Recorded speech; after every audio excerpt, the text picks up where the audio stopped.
Hey, welcome back to Milton Daily Homes. Chuck here. We get a list of 18 properties, and I hope you had a great weekend. What I do normally on the weekend list, on the Monday list, is I click this price button, and then it orders from low to high, so we're speaking about them in the same order.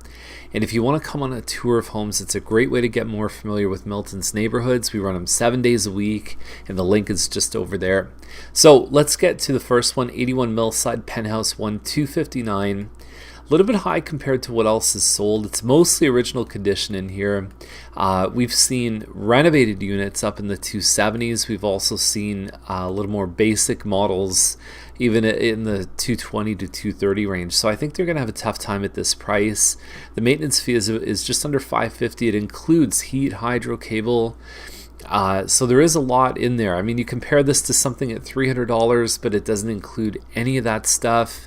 There's some value. I'm not saying it's all completely equivalent, but you'll find a few $100s in maintenance fees, depending on what they include, can actually be very similar. The building, I think, has undergone some recent work too. I haven't seen it since that's happened.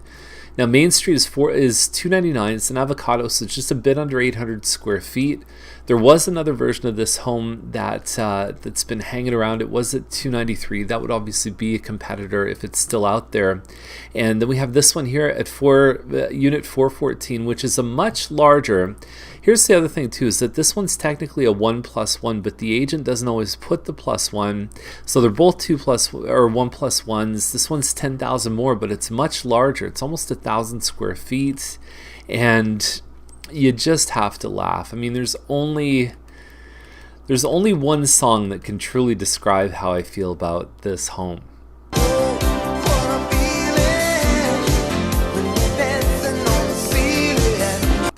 And there it is. So in all its beauty and pictures, and we give people a hard time with pictures, but at least put them in the right orientation. I do like that one, despite the fact that the photos are doing absolutely zero to help it sell. I think it has a lot of value, and they both have condo fees. Like the first one is less than $100 a month in fees. There's geothermal heat, there's solar panels, there's all kinds of things in that building. That's why it's called Green Life, is because that brand really represents, we're actually in the Green Life Business Center, and so the building takes in more energy than it actually needs, and so there's a surplus there. There's just a lot of nice things about being in that building. It's nice not to have a monthly bill of a few $100s, where most condo owners, even though it is going into productive places, most condo owners kind of feel like they're just writing that money away. So Bennett is a little under 1,300 square feet, freehold townhouse. It's got a 2-story right beside it, so you can probably see right over that roof to the park just down the road. And I like this one. I think they really did a good job in keeping it up. There's an eat-in in the kitchen. It's one of the only village towns that has that. And the 3 bedrooms upstairs, they're not huge rooms, but you can still, they come in handy if you need that third room. You can find this model sell for more in some of the newer areas, but I think the values here, I just make sure that the roof is in good shape, and you just want to get a few things checked with a home inspection.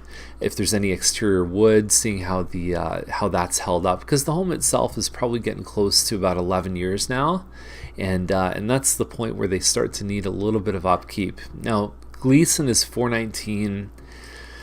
Pretty, I would say, equivalent with what else we've seen.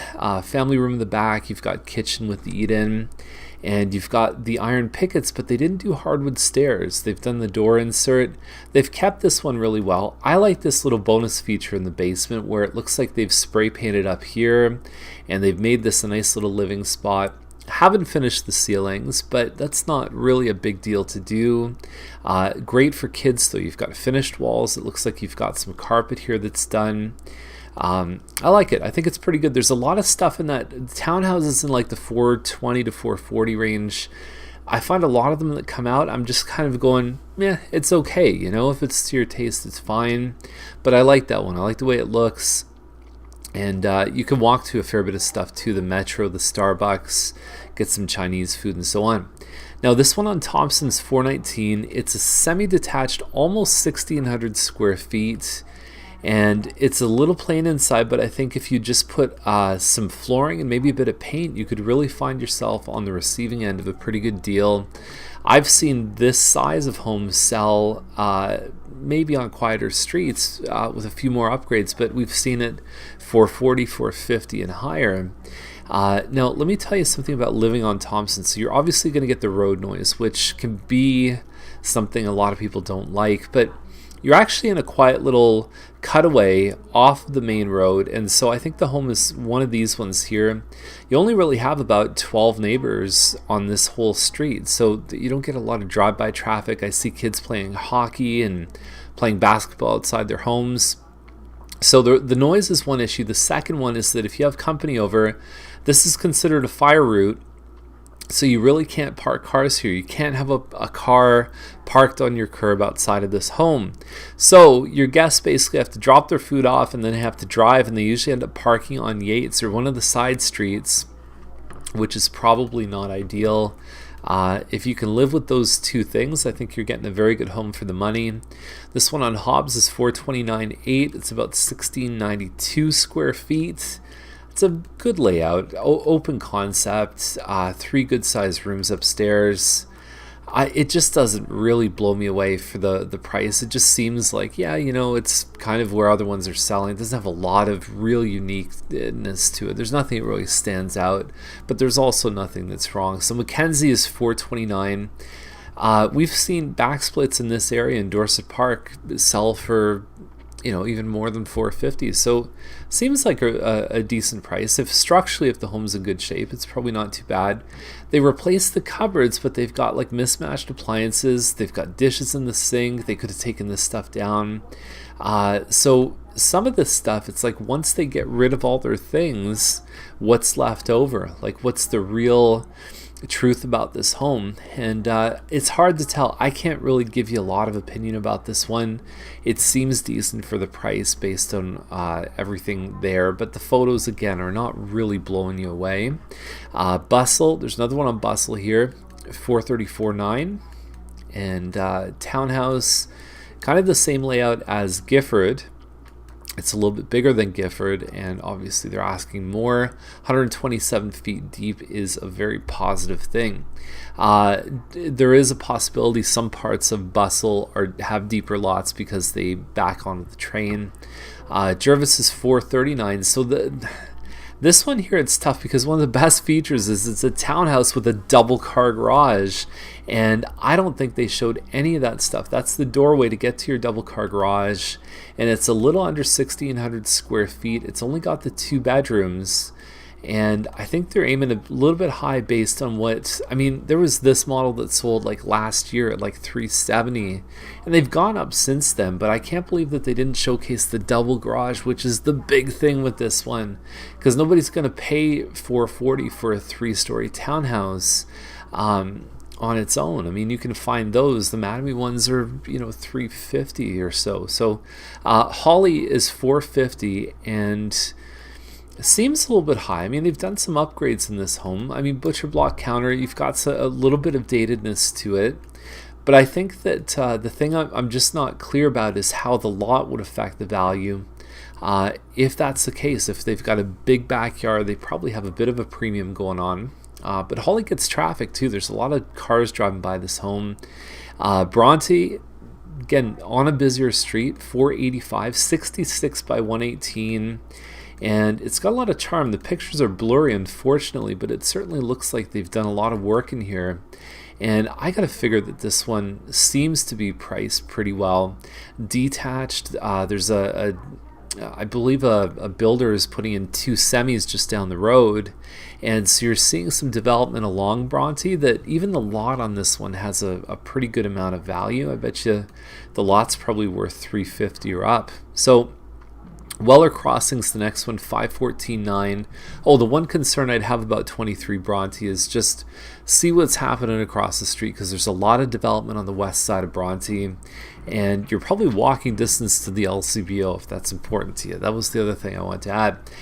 But you can walk to downtown too. Very convenient spot. Weller Crossing is, it looks like a Cleveland model. I believe Green Park built this one.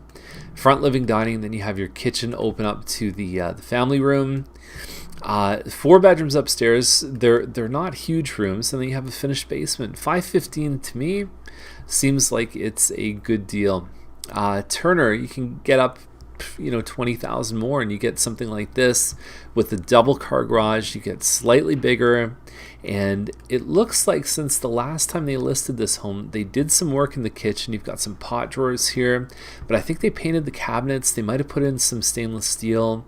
Either way, this one looks a lot better than when it was listed before, and I have a feeling this will be the round where they actually get the money that they need from this one. Not need, that's a bad thing. That they deserve is probably a better way of saying it. Giddings Crescent is a little under 2,000 square feet. It's a very narrow, like, what are you going to do here? A dining room might actually intrude on your ability to walk down this hall. That's the one problem I've always had with this layout. And this is a little bit narrow here too, but you can work with it. Nice finishes inside. I think on paper for almost 2,000 square feet at $540, they do compare pretty well. This one on McQuaig. McQuaig can be a bit busier, but I think the layout on this one is good. It's actually the layout is somewhat similar to the one on Turner, and they should do well. There's not a lot of good stuff under $550, and the more we see the single car garages at like $520, $530, it makes the decision to go to a double car garage that much easier. Newell's $549 too, so we've got 3 really good double car garage, or good value for double car garage, all within a pretty short price span. So they're all going to compete with each other. You get the bonus finished basement here, so the competing with each other is good news for buyers. Nairn Circle, we're jumping up on price. It's the last listing of the day, and it's at $689. No complaints at all on this one here. I think they've got a good layout. They've got an open concept plan, California shutters, and the only thing is it's siding onto dairy. And that's one thing. You might just hear the road noise, and if you're writing a check for almost $700,000, that is something that you definitely want to know. Okay, so the green space is nice, but it's not going to be serene and quiet because of that road. Any questions, give us a call, and we'd be glad to help you. The other thing about Nairn, university stuff, people always ask that. You could walk to the proposed university. We can't say it's official yet, but I would be surprised if it's not coming, because there's even backup plans and everything else. The point is that, is it going to increase value? Possibly, but I don't know if it really will. I think there's as many cons as there are pros to something like that.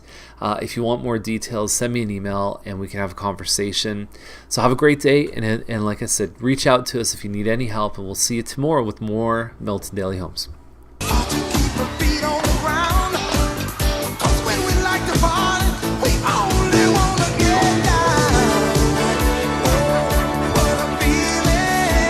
Right.